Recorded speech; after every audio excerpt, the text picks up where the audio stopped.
आर्यमने पुन्हा एकदा आपल्या यूट्यूब चॅनलवरती आपलं सगळ्यांचं स्वागत आहे. मी आत्ता आलो आहे मासू या गावी. आबलोलीपासून पुढे 5 किलोमीटर लांब आहे मासू, तालुका गुहागर. अतिशय सुंदर गाव आहे, आडगाव आहे, परंतु इथं निसर्गाने इतकं भरभरून प्रेम केलं आहे. अतिशय सुंदर झाडी झुडपं, नदी नाले आणि खूप सुंदर वातावरण आहे. खूप सुंदर जंगल आहे. अतिशय म्हणजे आपण इथे खूप काळ आपला घालवू शकतो, आपल्याला मजा येईल. हे बघा, इथे एक नदी पण आहे, छोटा ओढा आहे, पर्या म्हणतो आपण ह्याला. तर पाणी पण अतिशय स्वच्छ आहे. इतकं स्वच्छ पाणी आहे की आपण हे पिऊ शकतो. ठीक आहे. आता ह्या सर्व वातावरणामध्ये प्राणी राहतात. प्राणी म्हणजे ज्यांना काय अक्कल नाही, ज्यांना काय कळत नाही, आपण म्हणतो ना, त्यांना काय कळत नसतं, त्यांचा मेंदू छोटा वगैरे वगैरे, आपली आपली संकल्पना.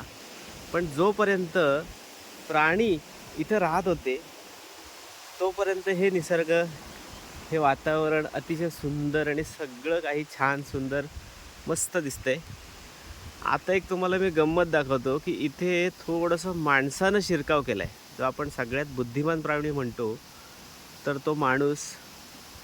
तर त्या माणसानं शिरकाव केला आहे ह्या निसर्गामध्ये.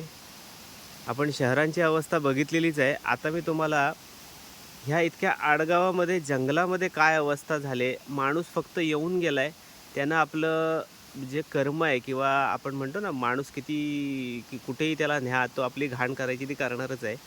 तर एक थोडंसं उदाहरण दाखवतो. सुरुवात झाली, फक्त दाखवतो बघा. हे काय आहे बघा,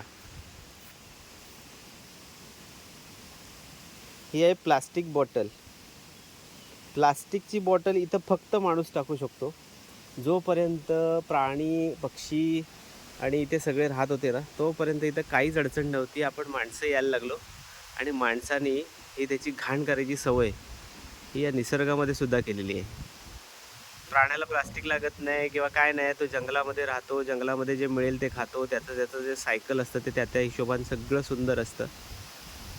अतिशय सुंदर निसर्ग आहे. फक्त या निसर्गाला सुद्धा आपण आता खराब करत चाललो आहे. प्राणी कुठेही सुरक्षित नाही आहे, निसर्ग कुठेही सुरक्षित नाही आहे. आणि त्याचं कारण फक्त आणि फक्त एक माणूस, किंवा आपण स्वतःला विकसित मेंदूची माणसं म्हणतो. विकसित मेंदू असणारा प्राणी म्हणजे माणूस, असं आपण स्वतःला म्हणतो. तर ह्याने ही सुरुवात केलेली आहे, लक्षात घ्या. ही अतिशय चुकीची गोष्ट आहे. इतक्या सुंदर निसर्गामध्ये हे प्लास्टिक आहे ना, हे इथून खराब होण्यासाठी पण कैक शे वर्ष जातील. जे प्राण्याने आजतागायत टाकलं नव्हतं, पण माणूस एकदा आला आणि ती ही घाण करून गेला.